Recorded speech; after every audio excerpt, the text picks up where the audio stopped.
Pledge allegiance to the flag of the United States of America and to the republic for which it stands, one nation, under God, indivisible, with liberty and justice for all. First up, a presentation, elementary school STEM program, grades 3 and 5. Oh, wow. Hi, good evening, everyone. Thank you for inviting us to present tonight. We thought we would take the opportunity to highlight some of the happenings in our library media center. So Mr. Jack Thompson, who is our STEM teacher, is not able to be here this evening, but Miss Danielle Schuster, our librarian, is here. And so are a number of student presenters. So I'm going to turn it over to Miss Danielle Schuster.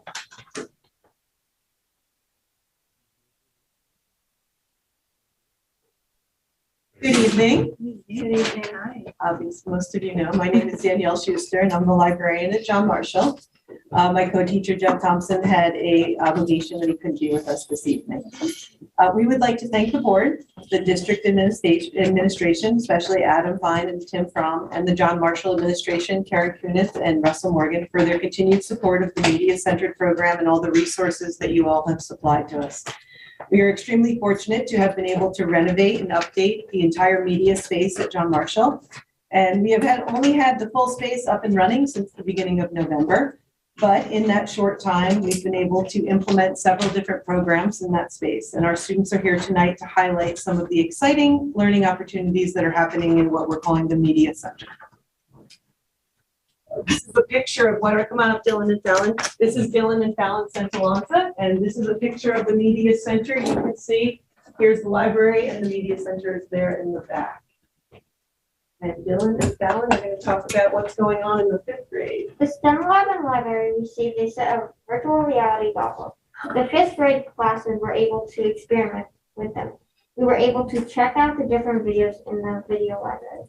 We were able to learn to navigate the goggles and the room. To make sure we were safe, we worked with the partner. We had a driver and a passenger. The driver used the goggles, and the passenger ensured the driver was safe by making sure they stayed seated and didn't fall. We had 4 types of videos to watch: art, science, social studies, and animation. The animation videos were very cool, and we were able to take trips to foreign countries like South Africa and China. In the future, we hope to be able to use the goggles in STEM Lab to create our own panoramic videos. You girls have the goggles if you want to hold them up. And they were able to investigate them, and we hope to have some different things that we can actually do with them in the future. Oh, very cool.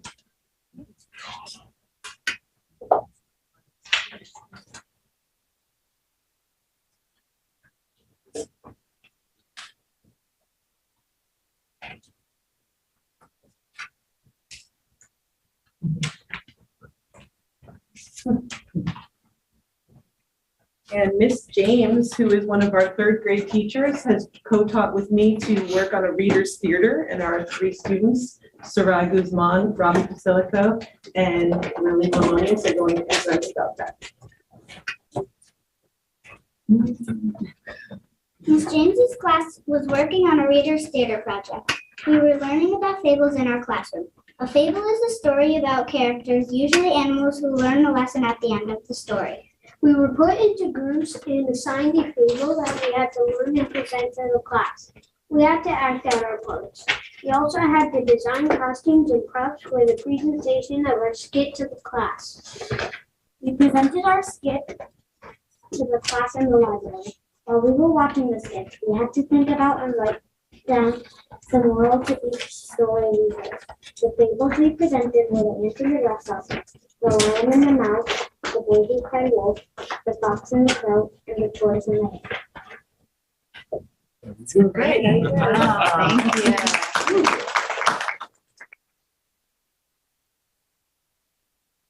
And we have some of our 2nd graders who are going to talk about the Lego engineering that we have done in our classroom. And one of our girls ended up with the stomach bug, so Sophia Palacios is not here. But we have Chase Sanders, come on over here, Chase, so they can see you, and Jax Basilico, and Conrad Merringer.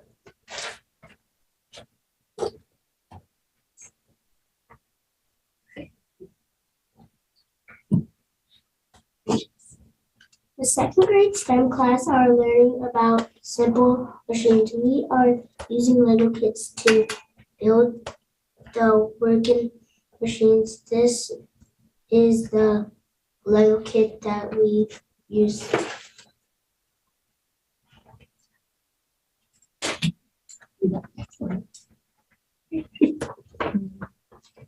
We learned about levers, wheels, and axles.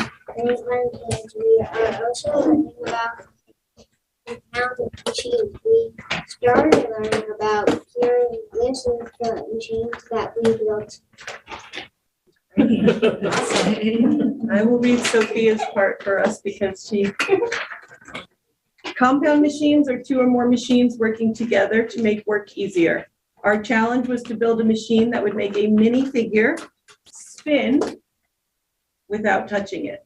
Mr. Thompson and Mrs. Schuster gave us the parts to use, and then we had to make the machine work. After we built the machine, our next challenge was to make the minifigure spin in a forward direction. We then discussed how to make the machine more safe for the minifigure.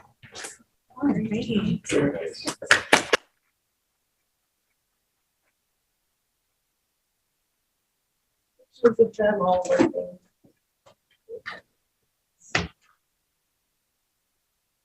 Some of them came up with very traditional ideas, and some of them came up with very obscure ideas. It was a lot of fun. Our friends who are going to tell us about what we've been doing for Park this month. Aya, Jax, and Chase, you have a part? I'm ready to go here after Chase.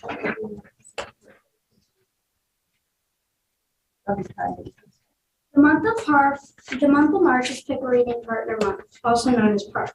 At JMMES, we are celebrating with many different school-wide activities. We set a school-wide reading goal of 200,000 minutes by the end of the month. We are currently at 86,600 minutes of reading. Other activities that we have done to celebrate reading are team up with reading, students dressed up as sport team gear, dressed up as a book character.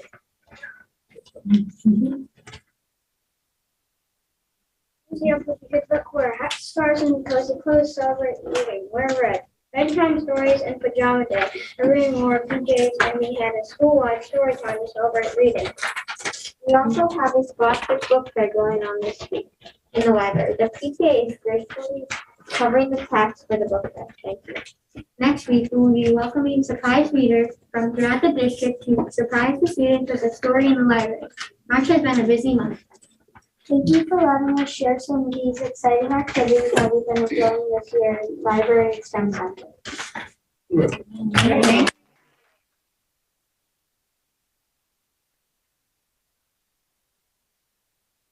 Pictures of the all the teachers that dressed up as book characters this week. And we have some of our kids who have dressed up as book characters and team up for reading where they were wearing sports gear, jerseys. And then Mr. Thompson threw in some pictures here that our third graders, after they used the Lego kits in second grade, they've been doing 3D drawings of the Lego with, in a Lego program where they actually choose the parts and then design it, and then we're able to work out the steps on how they would build it. So that's the progression of what we've been doing with the STEM program. So, thank you very much for your time. Thank you. Wonderful. That was great. Thank you. You guys did a great job. Thank you. Thank you.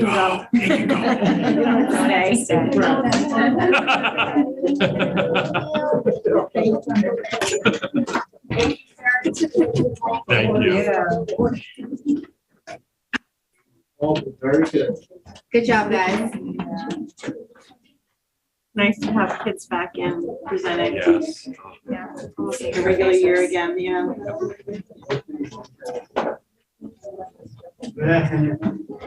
Oh, no. I know.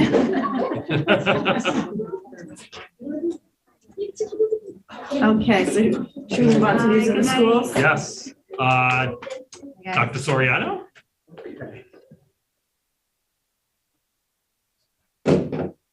We have our musical this Thursday. That is with no restrictions in the evening. And we decided early on that we were going to have it professionally videotaped and sound sweetened so we can show it to the whole school in a couple of weeks.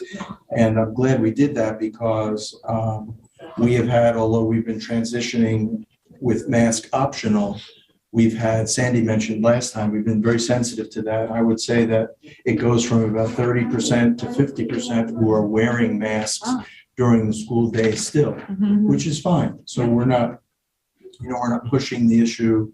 There's been a lot of anxiety around masks and being in school with COVID to begin with. So we've been approaching it gingerly, and it's sort of idiosyncratic with this age group. You could see a child with a mask on in the morning, and then later on in the day, it's on or off again. It's period by period, it's day by day. It's fine. So any combination of that is supported. And I think that we're going to roll that way basically until the end of the year. We'll see. We also have parent-teacher conferences last week, which I think I talked about last time.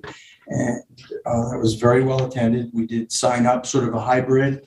It's funny, there have been some benefits that have come out of COVID, and that's our changing how we do our conferences. So now we're doing a little bit of what we did before with something new. So parents now, Nick Finazzo did a great job of creating a sign up that's sort of homegrown for us. And parents sign up in advance and meet in teacher classrooms individually, one-on-one, and that has gone very well. And folks, I think we're excited. There are a number of people, but 2/3 of the school has not been in the building. Right. So it was really interesting to hear people's observations of what it looks like and being surprised about different things. That was Right, really. if you have an 8th grader, you really didn't come in. That's right. 6th grade, yeah. You may have come in Seventh for grader, orientation, right. which we did this year Yeah. in the late summer, but that was it. And when you don't see the school, it's, Yeah, you don't have the same experience. So Right. that was really good. And then our Science Olympiad did pretty well, I have to say. I mean, with them, we always have to remember that they are working against teams who have been doing this for decades. So there were 28 teams that they competed against on Long Island. This was also the first time that the group had gathered in 2 years. I think last year they did something via Zoom, but this was the first in person now. And we placed in one of the areas, we came in first place. And that was Storm the Castle. That was Carter Petroselli, Henry Buckout, and Eamon Chauffeur. And then we came in second place, also in that category. That was Evie Gearing and Maddie Mimouzian.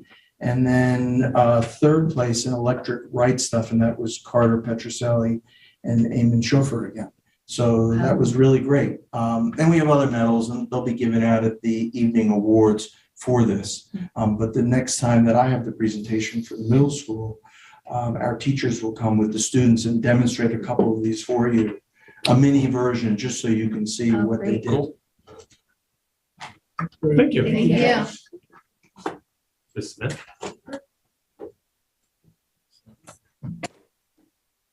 Okay. So our big news is the madness is upon us. March Madness is back. We're in full swing with that. Oh, sorry. You're in the place to start here. And so if you're not familiar, our big event is Thursday night with March Madness. And we have our sporting events, relays, basketball, floor hockey, lip sync, synchronized dance, and Bionic Idol, and we have a school-wide Kahoot. So the whole goal is to try to loop every, kind of student in. We also have the display cases, and we have a baking contest this year, and we have our art panel. So there is a lot going on. So it's been a great week, a fun week. We're really looking forward to Thursday and Friday. And I just wanted to give a huge thank you to Michelle Barbaretti and Megan McNish, all class advisors who have spearheaded this. So that's our big news. And sort of different news, but I found it very moving and impressive. Last week, a group of students came to me very passionate about wanting to do something to recognize what is going on in Ukraine and show that East Hampton High School is supportive of them. So we are going to do that. That will be, they had the wisdom not to compete with March Madness, so we are doing that next week, next Friday, the 25th. We have sought the help of Mrs. Scudder, whose sister works for the U.S. Agency for International Development, and her recommendation was to not send goods because it's a disaster in every sense of the word, so that wouldn't be as effective. So the students chose to raise money for either, they're deciding now, either Doctors Without Borders or the International Red Cross. And so everybody will wear blue and yellow. We have our social studies department met today that they're carving out space in their class just to give students updates, what's going on, what has changed, what happened. And on that day, we are, we're hoping to have every club have a booth or an activity in lunch in the morning to somehow raise money to go to either Doctors Without Borders or the International Red Cross. And their whole goal is to raise awareness and to raise money. And so they're also going to put up posters and utilize our big screens in the cafeteria just for factual information. And we'll do a school picture at the end of the day with everyone in blue and yellow. So again, I was just pretty moved by how compelled they were to do something and to bear witness as a school. So the other big news that we have is we're very excited about our Drug and Technology Addiction Forum. With the help of Kenny L. Versa, we have secured 2 great speakers. Kim Lowby, who we're familiar with, has been here with us before with HUGS, will speak about drug and alcohol addiction among adolescents and the role that we as parents sort of play in that, and strategies for us to work together. And we're also very excited that we have Dr. Nick Carderas joining us to talk about the technology addiction piece of it. He's a world-renowned author of Glow Kids. And so he talks about video games, smartphones, social media, how that affects the brain and behavior among adolescents. That will be April 27th at 6 in the auditorium. And my apologies about the date. I worked very hard to avoid a Tuesday. Lo and behold, the board meeting is on a Wednesday. So my apologies about that. It's only the BOCES budget vote, so we'll adjust that. I think we'll adjust that time so the board can get out. I think they just have to vote on the BOCES budget, and then we can get out. Get And out you guys, if you want to go, you Okay. guys can go over. Perfect. And that's about it. Thank you. Thank you. Karen, did you want to add anything or? No, I don't think so. I'll just mention that at the elementary level, we are planning to do a moment of peace at our all-school meeting on Friday. So showing, our support, but at a different level, for the elementary students, clearly not describing all of the unrest that's happening, but just expressing the importance of spreading and sharing peace. Okay, moving on to public comments. Do we have any callers on the line or? We have no callers at this time. Thanks. Superintendent's report and recommendations. Not ready yet. Okay. Can I have a motion? I'll make a motion. Second. All in favor? Aye. And moving on to superintendent's report and recommendations. Number 1, recommended that the board approve the following resolution. Resolved that the board approve the following appointment to teach an additional section of instruction effective February 1st, 2022 for the 2021-22 school year with compensation as follows. Margaret Ryan Metz, special education teacher, $29,881 prorated. Can I have a motion? Make a motion. Second. Because he'll kick me otherwise. So this You is didn't get just, my joke. we need more. Yeah, teaching was, Okay. yep. Okay, all in favor? Aye. I'm going to abstain. My lovely daughter. Number 2, recommended that the board approve the following appointments for the 2021-22 school year, starting with instructional substitutes Madison Scala and Ellen Collins, down to substitute custodians Marcus Nelson and John Collins. Can I have a motion? I make a Make motion. I got 2 questions. It's Ellen Collin, right? Ellen, Is that it says Yes. Collins. Yes. retired? Yes. Okay. And John Collins used to be head custodian there. Is that a relative? I don't think so. I wonder. We just need to Way say back. no for, I mean, that's a long time ago. for the records. Yeah, I don't think it's. Second. Okay, all in favor? Aye. Number 3, recommended that the board accept the letters of resignation as follows. Edith Mancini, school bus driver, effective close of business day, March 15th, 2022. And Carol Matsucci, internal claims auditor, effective close of business day, April 29th, 2022. Can I have a motion? Make a motion. Second. Thank you very much. Yeah. Yes, Thank you. thank Thank you. All in favor? Aye. Number 4, recommended that the board approve the following resolution. Resolved that the board approve the shared sports agreement for boys lacrosse at the junior varsity and varsity levels between East Hampton Union Free School District, a designated co-hosting district, and each of the following school districts for the 2021-22 school year in accordance with the terms and conditions set forth in said shared sports agreement. Southampton, Sag Harbor, Hampton Bays, Bridgehampton, and the Ross School. Can I have a motion? I make a motion. Second? Second. Any discussion? No, but this program could not go forward unless we Right. wouldn't have Right. enough kids in any of the schools, including ours, to run a JV or a varsity program. So that's. But I guess it's going pretty good, right? Yeah, the numbers are good. We added Hampton Bays, which is a new one this year. Their program was down numbers, to kind of help fill the gap, and they're practicing in Southampton daily. So they've had their first 2 days of practice so far. Okay, all in favor? Aye. Aye. Number 5, recommended that the board approve the following annual meeting, budget vote and trustee election resolution.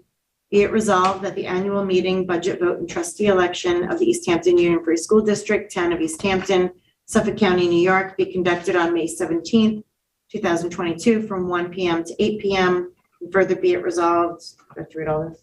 No. You just said all. Okay.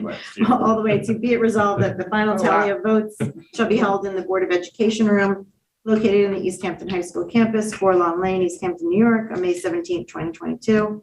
On the evening of the election as soon thereafter as the election inspectors can certify as to the necessary information. Can I have a motion? I make a motion. Second.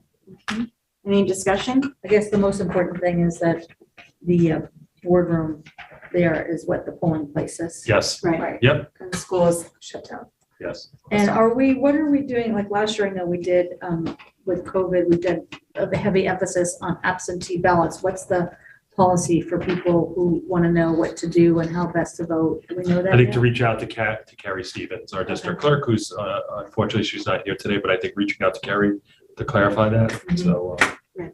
but Because there's a deadline to yeah. apply. Right. Can you Yep. tell There them when to used to apply be, now? in the past, there was, then last year it was pretty, here's your absentee ballot. I think they waived a lot of it was quicker, so we I should believe get. it's all back to It's, to normal. right in here. Yeah, yeah. Is that in 5 there now? days, it says, Okay, Yeah. thank you. I've been reading. Okay, thanks. Okay, great. Mhm. All in favor? Aye. Number 6, recommended that the board approve the following resolution. Resolved that the board appoint the following persons for their services at the annual school budget vote and election to be held on Tuesday, May 17th, 2022. Carrie Stevens, all the way down to Dorothy DeMarco, Matthew Galchick, statutorily warned staff, and Julia Mead as certified election inspectors to be paid at an hourly rate of $25. Additional election inspectors and personnel may be appointed as needed. Can I have a motion? Make a motion. Second? Second. All in favor? Aye. Number 7, recommended that the board approve the following resolution. Be it hereby resolved that Sam Schneider be appointed as interim district clerk of the East Hampton Union Free School District for the duration of the 2021-22 school year to serve in place of the district clerk in the event that the district clerk is unable to perform her duties. Can I have a motion? I make a motion. Second? Second. All in favor? Aye. Number 8, recommended that the board approve the following change orders for the district's new transportation department located on Springs Fireplace Road, East Hampton. And there are several change orders. Can I have a motion? I'll make a motion. Second? Second. Do we want to talk a little bit about the status too? Because we're getting Yeah, closer. Yeah, Yeah. if we can go over the change orders and the status. Yeah, I'll do Yeah. the status and Sam can do the change orders. So we were there yesterday, Sarah and myself, we met over with the East Hampton Star, actually. Chrissy wanted to take some pictures. We're looking good. We got heat in there, the floor's going in, they're gonna pour the epoxy. I mean, to be honest, it's basically a functioning building. There's obviously work that needs to be done in it, but we are getting there. At the facilities meeting, and we talked about we're adding an outside, a patio with a fenced-in area outside the student classroom, so they could store things locked up, meaning engines, cars, and whatnot. That's coming through. But everything else, the equipment, we've had stuff delivered.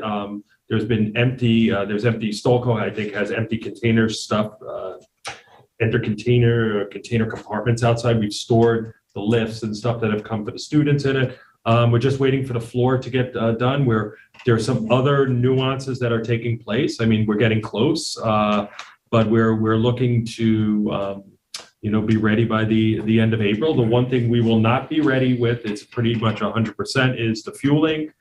There is no way that the new tank that we ordered will be ready by the end of April. So I've been in contact with the village today, the town yesterday.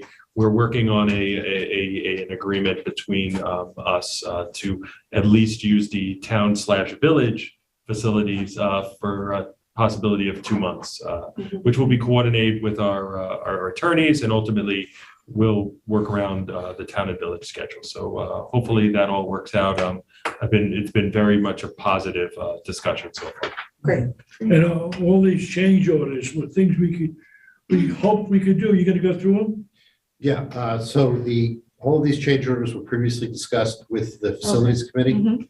The change orders for Raleigh Electric have to do with adding the ability to have electric powered buses in the future. Right. So essentially the conduit is run. There's no power source there yet because the buses are theoretical at the moment, but in Right. the future, the infrastructure you need is going to be there. The Stapco change orders, one has to do with the installation of a sliding gate in the main entrance, and the other has to do with the installation of an epoxy floor, all of which have been previously approved by the facilities committee. Right. Right, and we're under budget. And the good thing is, these change orders were things that we hope we could do, and we can do it, because we're under budget.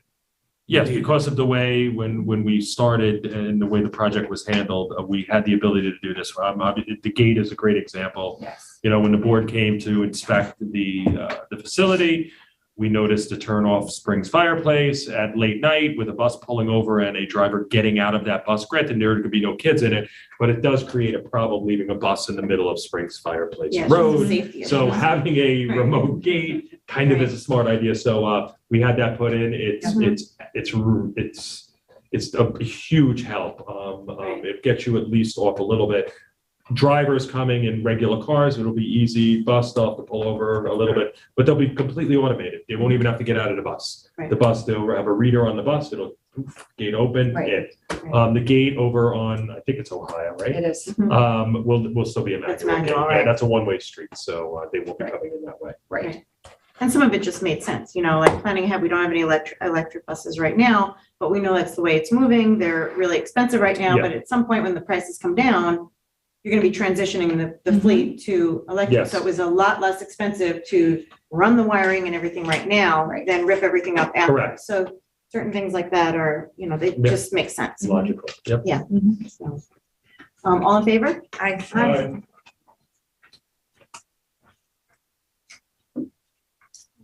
Okay, so old business, COVID-19 pandemic updates. Well, I think Charlie gave the best update. I mean, that's where we are. We're back to normal. As a school, our cases are minimal, very, very minimal.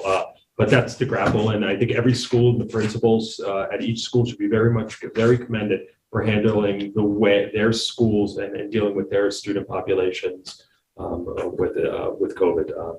But again, if everything keeps up, everything's looking good for everybody. So Down. that's it. I mean, we do, if the community needs tests, please don't hesitate to reach out. We still do have a lot of home, home tests. So if you need, we've had staff reach out and use some, so. And they're This only is the good for a last- certain amount of time. Yeah. Expire, right? Yeah, we're getting to the later ones that are, I think, are we June, October ones? I mean, we do have June and October ones. Okay. We've paused the deliveries. I've paused it with the county, but we do have a lot of tests that are available for our community. And this is the first break that we had that we didn't really see a bump after we came back, right? No, It's small. we've been in good shape on every level. Because every Yeah. other break for the last 2 years when the kids came back, Yes, it was not good. And right. I think at one point, speaking to Ms. Ross, who is a secretary in Tim's office, we had a point in January where at one point in a month's time, we had 86 staff members out with some form of COVID, whether it be close contact or with COVID, which I don't even want to think about. How And now the quarantine period, if you have it as 5 days and then mask 5 days, is that? It's recommended. It's recommended. So if everything now is recommended, and that's if you are COVID positive, the quarantine is the days you indicated and symptom free. So it could be longer if you're not symptom free. But it is recommended, and Dr. Soriano sent out a great email for his case that it's recommended that the whole class mask up for I forgot how many days. I think. And it's they like 10 did. days. That was what was Yeah. interesting. It was sixth grade, and the sixth grade, understandably, is the group that most kids have masks still. And after that email went out the next day, almost that whole Yeah. grade had Yeah. masks on. So that's fine. Yeah. That's okay. That's Yeah. it's- Oh, it's good to listen to public health I experts. I mean, and just speaking to the principals, I mean, I think our students have been more than cooperative and very patient and understanding and really exhibited, a different level that I think is seen in other school districts. Even understanding the frustration and the time this is taken to get to this point, I really commend them and their patience, understanding, and just their absolute respect, not only for each other, but for the administrators, for the staff and the teachers in their classroom, that they so choose to wear a mask, which is great. New business, facilities committee update. But you heard the facility, that's the pretty big much, update, yeah, right. big update, The best part. yeah. Right. So Um, budget work session is next week. Yeah. Which will be our third and final budget work session. So we can hopefully put a wrap in. Okay. Budget. Public comments. No one here. Anybody on? We have any callers? No, we don't have any callers. Great, thank you. Okay, so that just leaves adjournment. Can I have a motion to adjourn? Make a motion. Second? Second. All in favor? Aye.